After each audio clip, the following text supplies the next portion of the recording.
Hey there and welcome to the Dave Does channel, and today I am looking at a band called Deep Purple.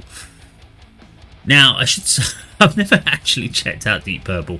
I know they had an album called Machine Head and we all know the song Smoke on the Water, and about that is about all I really know about the band. It's a band that were way before my time. When I talk about the kind of classic hard rock bands, the bands that define genres, Deep Purple are right in there, along with bands like Led Zeppelin, etc., and Sabbath, and all those sort of bands. But for whatever reason, I never quite kind of got myself around to really getting into those bands.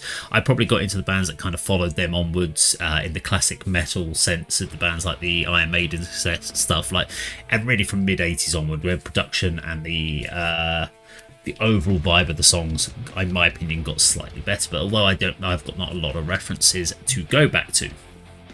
But I really feel bad that I never really gave them the time of day. But what came up on my feed the other day was Deep Purple's new song Lazy Sod, which kind of sums me up about going back and checking out these bands' historic discography. But yeah, do you know what? Let's just check them out. I know a little bit about it, but not enough to really give an opinion at this stage. So yeah, Deep Purple, Lazy Sod. Let's go check it out. Let's do it.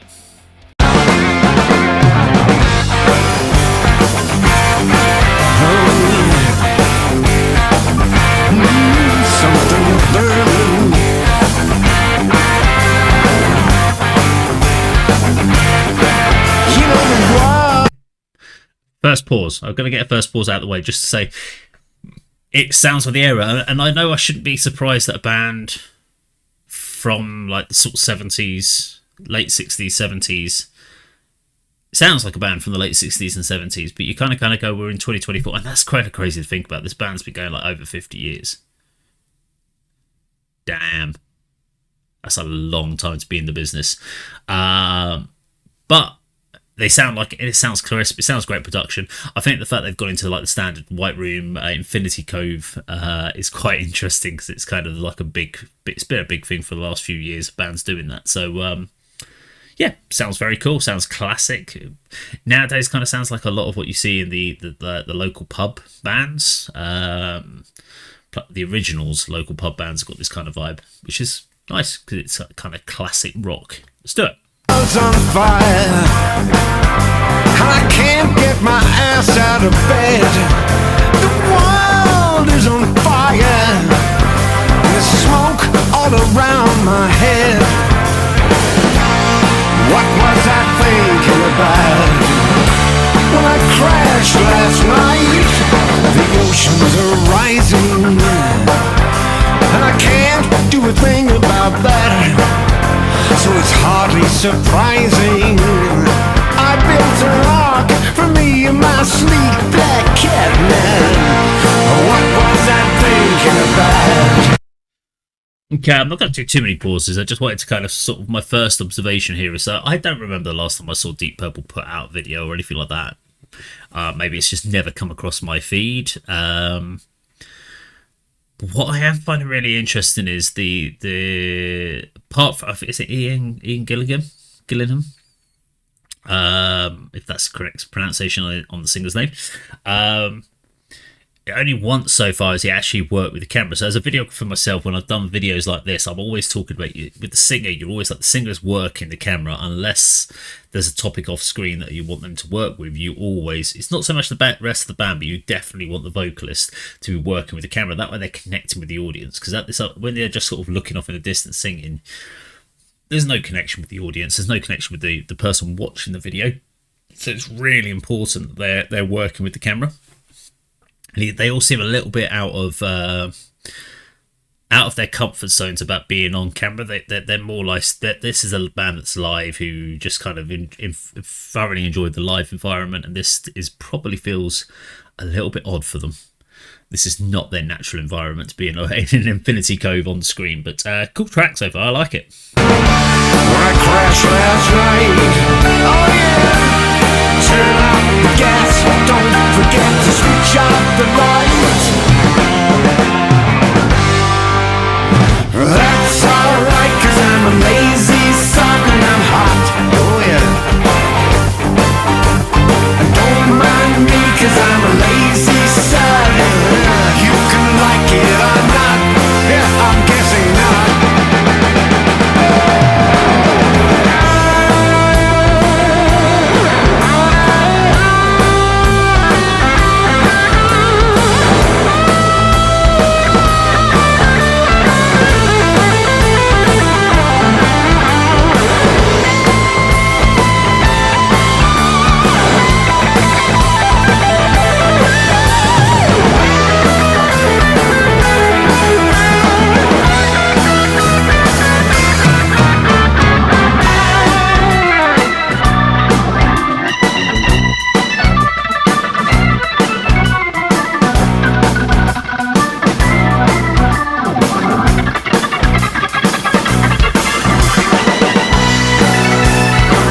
dear, love it. Love the solos, both from a keyboard point of view and, of course, from a guitar point of view. This is why I'm a rock guy versus a metal guy. I think you can have a really technical, show-offy solo in metal, but for me, it lacks the groove, the soul, the emotion that rock solos do. And both the keyboard and the guitar solo on this was a vibe. You could see yourself like just zoning out and just vibing completely with those solos, and I absolutely loved it. I actually got thinking about obviously the modern band The Warning. You could hear the chord progressions, and this is where we talk about like the bands The Warning. People talk about the classic, the greatest rock band, but you've got to remember where their influences come from. So you can hear the DNA of bands like Deep Purple in The Warning, but just with a different... They take it further with their vocal harmonies that they got with Ali Powell and Danny. And it works really well. And, of course, their modern influences of pop, etc. But Deep Purple, I mean, this is just classic rock. Now, it's not original. There's nothing I haven't heard from other classic rock, but they're having fun with it, and it's a new subject matter. So, yeah, it's fun. I enjoy it. Let's keep going.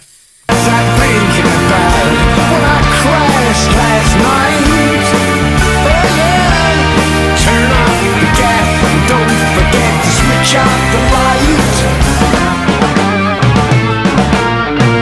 That's alright, 'cause I'm a lazy sod and I'm hot, so hot, yeah. Don't mind me, 'cause I'm a lazy sod, whether you like it or not. Oh, yeah. I'm kissing now, baby.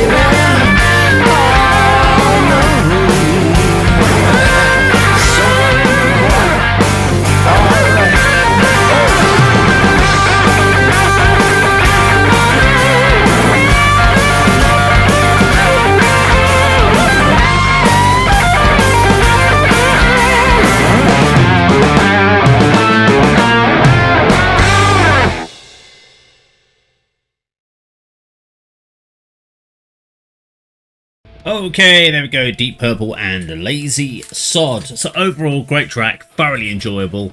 Nothing very original in there, but great punctuation, nice dynamics of the track overall. Love the guitar work, solos, good vocal performance. I mean, you've got to consider obviously the age of the guys when you're looking at high octane. If you're looking for high energy video performance, it's going to be a challenge. But they delivered a great video. It's got a great vibe, kind of a classic look.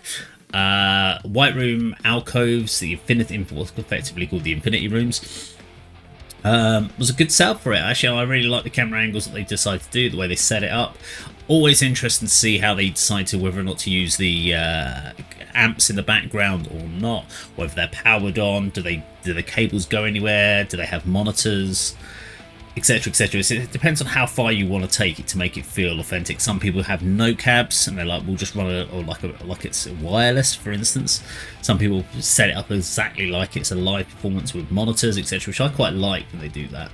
They're not fooling anyone. It's where people go, oh yeah, I think they played it live. No, they freaking didn't. They'll tell you if you did. You can guarantee you can hear if it's a live performance. But generally,